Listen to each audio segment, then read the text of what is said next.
नमस्कार मंडळी, अवधूत चिंतन श्री गुरुदेव दत्त श्री स्वामी समर्थ महाराज की जय।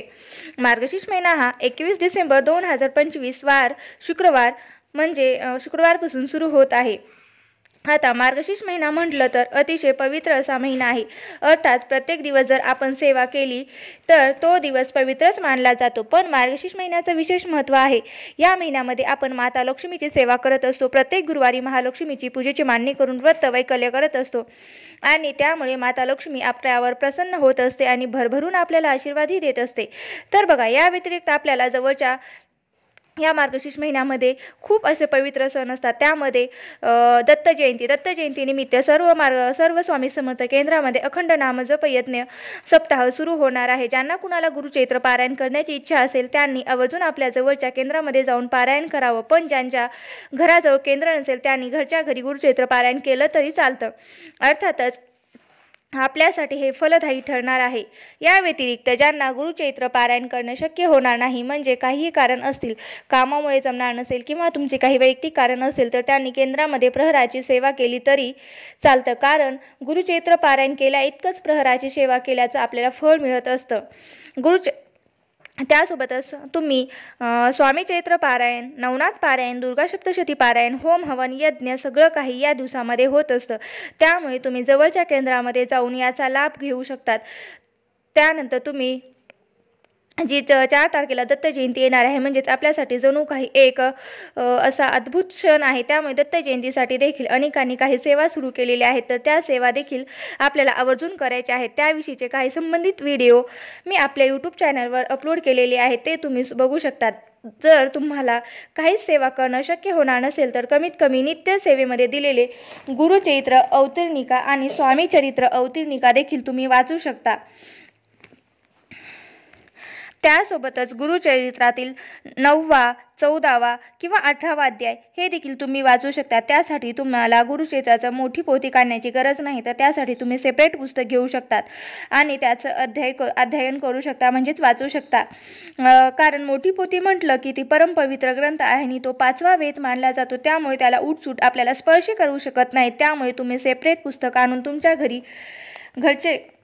घरी अध्याय वाचू शकता। तुमची जशी समस्या असेल त्या पद्धतीने तुम्ही त्या अध्यायाचं पुस्तक आणू शकतात आणि वाचू शकता। त्यामुळे काय होतं तर निश्चितच तुमच्या घरात सकारात्मक बदल तुम्हाला दिसून येतील आणि तुमच्या घरामध्ये काहीही म्हणजे जी काही वाईट शक्ती आहे ती निघून जाणार। त्याविषयीचे व्हिडिओ मी ऑलरेडी माझ्या यूट्यूब चॅनलवर अपलोड केलेले आहेत, ते सुद्धा तुम्ही बघू शकतात। आता विषय येतो तो म्हणजे की मार्गशीर्ष महिन्याच्या आणि त्यात सुरुवातीच्या 6 दिवसाचा म्हणजेच काय तर चंपाषष्ठी म्हणजेच उद्यापासून मल्हारी मार्तंड शररात्र सुरू होत आहे।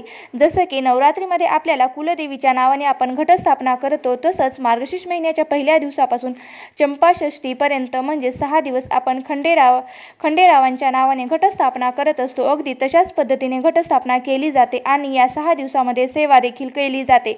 आता तुमच्या घरामध्ये पूर्वीपासून घटस्थापना केली जात असेल तर खूप चांगली गोष्ट आहे, पण ज्यांच्या घरी नव्याने घटस्थापना करायची आहे ते देखील आवर्जून करू शकतात। पण अगदीच तुम्हाला असं वाटत असेल की अरे कोणीही म्हणजे समजा महिलाचं असं असतं की सेवा करणारं दुसरं कोणी नसतं आणि मग महिलांना मासिक धर्म आला तर काय करायचं, दरवर्षी ही प्रथा पाळली गेली पाहिजे।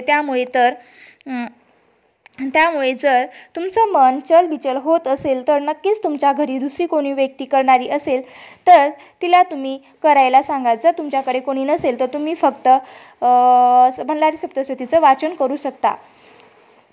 बघा, घटस्थापनेला महत्त्व आहे, पण काही कारणास्तव तुम्हाला करणं शक्य नसेल तर तुम्ही घटस्थापना नका करू। पण या 6 दिवसांमध्ये मल्हारी सप्तशतीचं वाचन हे आवर्जून करा।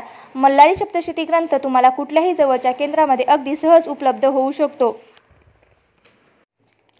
आपल्याला दररोज न चुकता एक पाठ मल्हारी सप्तशतीचा करायचा आहे। तर तो मल्हारी सप्तशतीचा पाठ 1 ते 14 अध्याय आहे, ते अध्याय आपल्याला वाचायचे आहे। ते वाचण्यासाठी साधारणतः नवीन सेवेकऱ्यांना 1 ते 1.5 तास लागतो, पण जर जुने सेवेकरी असतील तर त्यांचा 1 तासामध्ये पूर्ण होऊन जातो। आपल्याला ही सेवा कुलदेवासाठी करायची आहे, ती सेवा करायची आहे. त्यासोबतच आपल्या देवघरामध्ये उद्या एक वस्तू ठेवायची आहे किंवा तुम्ही मार्गशीर्ष महिन्यानिमित्त कधीही मार्गशीर्ष महिन्यामध्ये ठेवू शकतात. अशा अनेक वस्तू आहेत त्या तुम्ही ठेवू शकतात.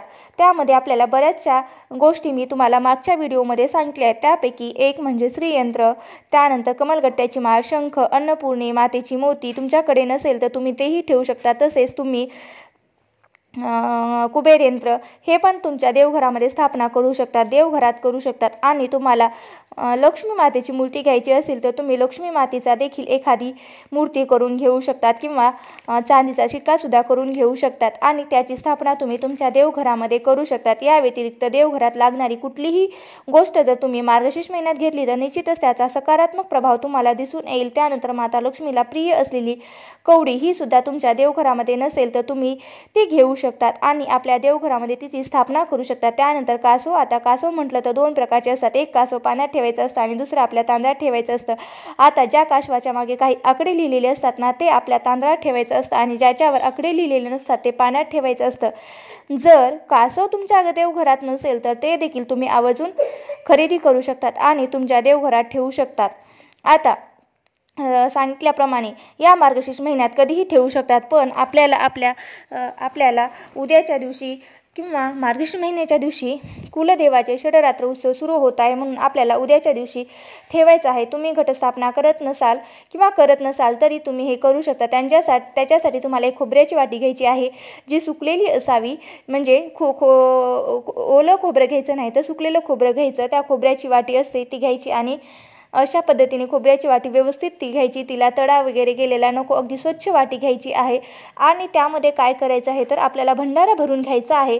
भंडारा म्हणजे जो काय तर तो आपण जो जेजुरीला गेला जो घेऊन आलेला असतो तो भंडारा घ्यायचा आहे आणि ती खोबऱ्याची वाटी गच्च भरून भंडारा त्यात घालून ठेवायचा आहे.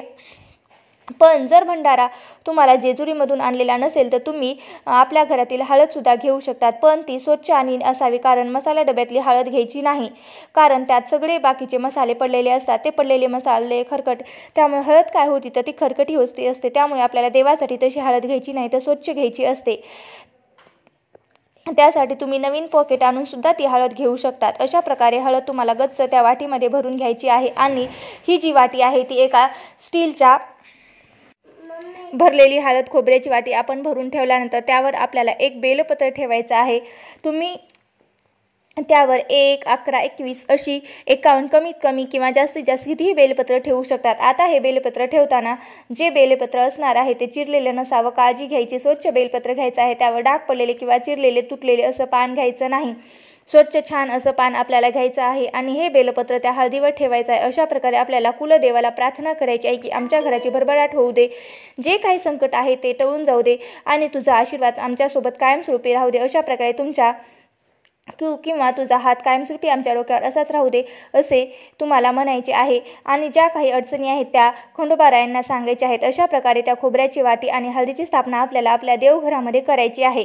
आता हे ठेवताना आपण देवघरामध्ये ठेवायचं आहे पण जर तुम्ही घटस्थापना करणार असेल तर त्या ठिकाणी सुद्धा तुम्ही ठेवलं तरी चालतं, म्हणजेच काय तर त्याला हात लागणार नाही. पण जर तुम्ही घटस्थापना करणार नसाल मग तुम्ही देवघरात ठेवलं तरी चालतं, सारखं हलवायची गरज नाही. आता तुम्ही जेव्हा देवांना आंघोळ वगैरे घालणार आहात तेव्हा तुम्ही ते काढू शकतात, पण पुन्हा एकदा ठेवल्यावर सारखं त्याला हात लावायची नाही. शक्यतो हात लावणं टाळावं, पण अगदीच तशी सोय होत नसेल तर फक्त पूजेपुरतं तुम्ही बाजूला काढून ठेवू शकतात. पण अशा पद्धतीने तुम्ही छोटासा उपाय करून बघा. निश्चितच आपल्या कुलदेवाचा आणि आपल्या खंडोबाचा जो आशीर्वाद आहे तो आपल्यावर प्राप्त होईल. कारण खंडोबा आपले कुलदैवत आहे आणि या दिवसामध्ये या रात्रीमध्ये त्यांचा वावर हा सूक्ष्म रूपामध्ये आपल्या घरामध्ये असतो.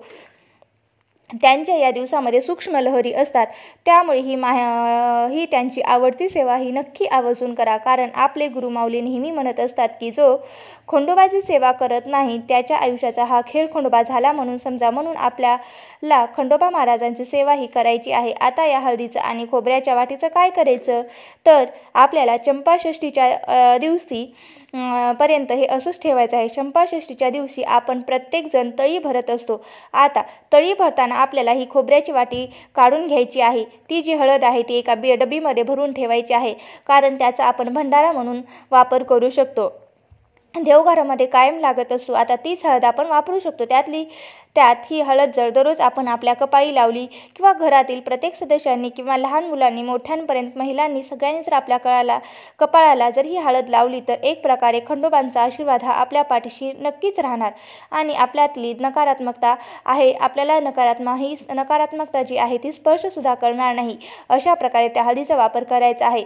जे खोबरं असणार आहे ते आपण प्रसादमधून खाऊ शकतो आणि जे बेलपत्र आहे ते तुम्ही निर्मल्यात टाकू शकतात. आता या ठिकाणी ज्यांच्या घरामध्ये देवाचे टाक नाही, आता बऱ्याचदा असं होतं की आई वडील आपल्याकडे गावाकडे असतात आणि आपण नोकरीनिमित्त दुसरीकडे आलेलो असतो, मग आपल्याकडे टाक नसतात. तर टाक नसल्यामुळे काय करायचं, तर अर्थातच तुम्ही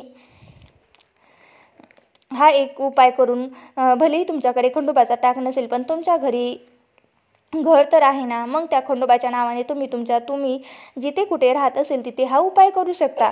आवर्जून हा उपाय करून बघा. त्यासोबतच फक्त उपाय करू नका तर त्यासोबतच तुम्ही मल्हारी सप्तशतीचं वाचन करा. अशा पद्धतीने खंडोबाचा आशीर्वाद प्राप्त करून घ्या. नक्कीच खंडोबा महाराजांचा आशीर्वाद तुमच्यावर नक्कीच राहील आणि तुम्हाला कोणत्याही गोष्टीचं कमी पडणार नाही. कारण ज्या मुलांच्या डोक्यावर बापाचा हात असतो त्या मुलांना आयुष्यामध्ये कोणत्याही गोष्टीची कधीच कमी पडत नाही, हे वाक्य लक्षात ठेवा. तर आजची माहिती कशी वाटली, आवडली असेल तर व्हिडिओला नक्की लाईक करा, शेअर करा आणि चॅनलवरती नवीन असाल तर सबस्क्राईब करायला विसरू नका. आणि व्हिडिओ शेवटपर्यंत पाहिल्याबद्दल अगदी मनापासून तुमची खूप खूप आभारी आहे. धन्यवाद. श्री स्वामी समर्थ. जय जय स्वामी समर्थ. रामकृष्ण हरी. जय जय रामकृष्ण हरी.